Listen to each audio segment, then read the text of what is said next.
Haleluya, haleluya, shalom blessed people. Kiranya berkat dan damai sejahtera Allah di dalam Tuhan Yesus Kristus menjadi bagian kita sepanjang hari ini. Jumpa lagi dengan saya, Pendeta Theodorus Daruma Berkat, House of Blessing. Renungan kita hari ini adalah mengapa orang hidup mengeluh di masa yang sukar.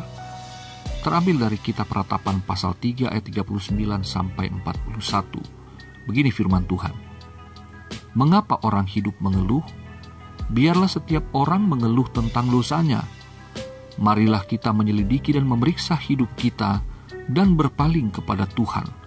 Marilah kita mengangkat hati dan tangan kita kepada Allah di sorga. Blessed people, saudara yang terkasih dalam Tuhan, ini adalah seri yang keempat yang saya sampaikan sebagai renungan yang terambil dari Ratapan pasal 3. Saudaraku, setiap orang termasuk Yeremia, termasuk saudara dan saya juga, pasti pernah mengeluh, bukan? Apapun itu keluhannya. Ada yang soal rasa sakit, baik fisik maupun mental. Ada yang soal kegagalan, ada yang soal keuangan, soal rumah tangga, bahkan soal pelayanan gereja. Keluhan kita itu pasti pernah terjadi sebelumnya dan akan terjadi lagi sesudahnya. Ya, namanya manusia, saudaraku, ya. Untuk itulah Nabi Yeremia mengajak kita untuk merenungkan firman Tuhan. Merenungkan apa yang terjadi. Merenungkan kembali apa yang telah kita lakukan. Nah, saudaraku, kembali ke topik kita ya, kepada judul kita. Mengapa orang hidup mengeluh di masa yang sukar? Yeremia di sini menunjuk pada sumber masalah yang membuat orang mengeluh. Apa itu? Dosanya sendiri.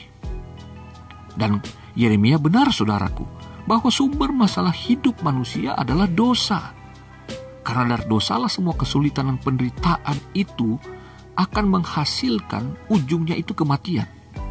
Upah dosa adalah maut, bukan? Kejadian pasal 3 ayat 1-19 menceritakan itu. Bahwa ketika manusia jatuh ke dalam dosa, di sanalah penderitaan itu dimulai.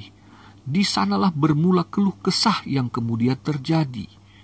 Di sanalah akhirnya kita mendapati kematian terjadi. Wow. Jadi saudaraku, kita mengeluh karena kita hakikatnya orang berdosa. Jadi saudaraku, memang orang berdosa suka mengeluh. Jadi yang sebetulnya harus kita keluhkan yang terutama adalah soal dosa yang kita gumuli dalam keseharian. Itulah sesungguhnya yang menjadi pokok. Saudaraku, bahwa kita orang-orang yang beriman, iya, tetapi kita juga tidak bisa memungkiri bahwa setiap hari kita bisa berhadapan dengan hal-hal yang bisa membuat kita kembali jatuh ke dalam dosa. Itu sebabnya Yeremia mengajak kita untuk belajar dari apa yang ada di keluhannya itu, yang menjadi tentu perenungan kita bersama. Yang pertama, saudaraku, di ayat 40. Marilah kita menyelidiki dan memeriksa hidup kita dan berpaling kepada Tuhan. Di sini Nabi Yeremia mengajak orang Yehuda untuk bertobat dan kembali kepada Tuhan. Himbauan ini dimaksudkan agar orang Yehuda itu ketika mereka bertobat itu berasal dari kesadarannya sendiri, ya, bahwa mereka sadar penderitaan yang mereka alami di Babel itu karena mereka telah meninggalkan Tuhan sebelumnya. Nah, demikian juga dengan saudara dan saya. Ketika berbagai masalah datang, jangan kita segera menuduh Tuhan. Bahwa Tuhan memang yang memberikan pencobaan ini kepada kita. Tunggu dulu. Ingat, Yakobus 1 ayat 13 mengatakan bahwa Tuhan tidak mungkin memberikan pencobaan apalagi dengan maksud mencelakakan kita, nggak mungkin.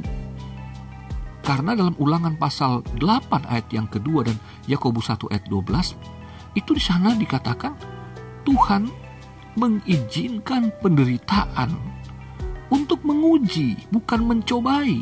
Mencobai itu bermaksud menghancurkan, tapi menguji untuk menghidupkan. Nah, di sini tujuannya adalah apakah kita akan mengasihi dia atau tidak dari kesukaran yang merupakan ujian. Tapi yang dikeluhkan oleh bangsa Yehuda kan akibat dosa mereka. Mereka meninggalkan Tuhan sebelumnya, makanya mereka menderita. Makanya mereka akhirnya mengeluh. Nah, jadi kalau masalah itu datang karena dosa, ya tidak selalu masalah datang karena dosa ya saudaraku. Maka pertobatan dengan sungguh-sungguh itu merupakan jalan satu-satunya untuk dapat kembali kepada Tuhan. Nah, yang kedua saudara ada di ayat 41.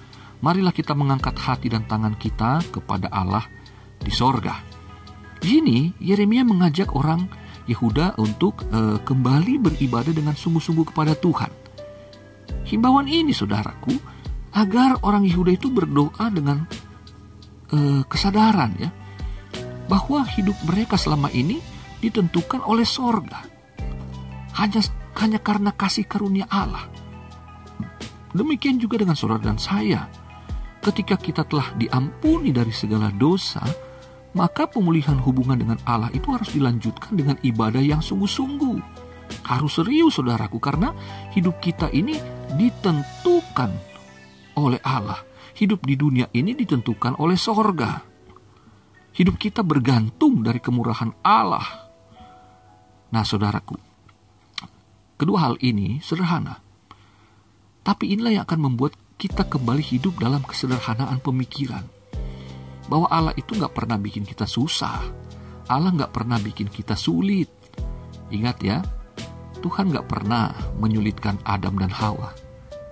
Tuhan tidak membuat hukum yang berat, cuma bilang jangan makan.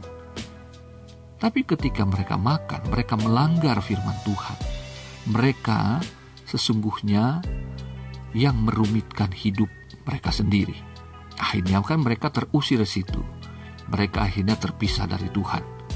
Jadi yang bikin ruwet hidup ini adalah manusia itu sendiri. Dan kita harus jujur, seringkali hidup kita ruwet, pusing, akhirnya kita banyak keluhan karena kita sendiri. Kita yang salah dalam berpikir, salah dalam berkata-kata, salah di dalam mengambil keputusan, dan akhirnya salah di dalam bertindak. Dan akhirnya kita harus mengeluh. Nah saudaraku, saya punya pengalaman seperti ini. Bahwa saya pernah menerima suatu jabatan ketua di suatu organisasi gereja, aras gereja ya. Dan akhirnya saya mengeluh. Mengapa?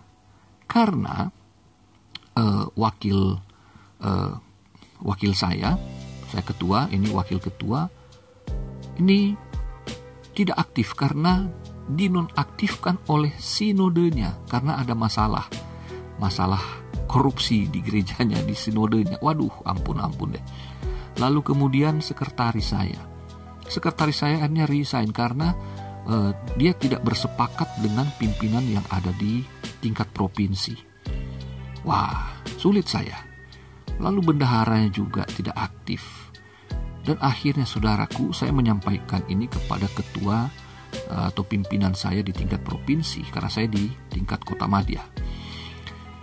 Kemudian pimpinan menanggapinya. Baik, akan saya segera ambil keputusan baru untuk memilih dan melantik pengganti yang untuk menopang saya di Kota Madya. Tetapi yang terjadi saudaraku, pengganti tidak pernah datang. Akhirnya saya tidak bisa bekerja. Ya karena saya sendirian bagaimana bisa bekerja saudaraku. Akhirnya saya kemudian menyadari ada sesuatu yang salah nih. Waktu saya merenung dan berdoa, terungkaplah. Saya harus mengakui bahwa saya telah bersalah. Mengapa? Karena waktu saya menerima jabatan itu, saya tidak berdoa. Kok bisa seorang pendeta gak berdoa? Benar saudaraku. Jadi waktu ditawarin jabatan ini, saya segera mengiyakan karena saya pikir ini kan pekerjaan Tuhan, ini kan urusan gereja, ya pekerjaan Tuhan. Tapi ternyata tidak semua pekerjaan Tuhan, pekerjaan di gereja itu karena Tuhan berkenan, saudaraku. Saya langsung mengiyakan dan akibatnya saya harus mengeluh.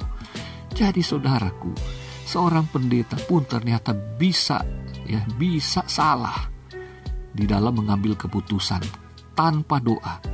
Saudara, meninggalkan Tuhan tidak harus seperti Yehuda, menyembah berhala. Mereka membelakangi Tuhan dengan tidak beribadah sungguh-sungguh. Mungkin kita sungguh-sungguh beribadah. Saya kan pendeta, saya gembala jemaat, masa nggak sungguh-sungguh? Tapi ternyata ada satu waktu saya abai. Saya meninggalkan Tuhan, saya tidak melibatkan Dia, saya membelakangi Tuhan, saya mengambil keputusan sendiri tanpa saya meminta petunjuk dan nasihat Tuhan. Apakah ini berkenan kepada Dia atau tidak? Nah, bagaimana dengan saudara dalam pekerjaan, dalam usaha, dalam rumah tangga? Apakah saudara pernah mengambil keputusan yang salah sehingga saudara salah bertindak dan akhirnya saudara menyesalinya, mengeluh karena segala sesuatunya berantakan? Tetapi saudaraku, Tuhan itu baik. Kita bertobat, kita berdoa, memohon pemulihan, dan Tuhan dengan kasih setianya, dengan senang hati, Dia mengampuni kita, Dia memulihkan kita, dan Dia akan memberikan kita kesempatan baru lagi untuk bekerja bagi Dia, bagi kemuliaannya. Kiranya menjadi berkat bagi saudara sekalian. Selamat beraktivitas. Tuhan Yesus mengasihimu. Tuhan Yesus memberkatimu. Haleluya, blessed people.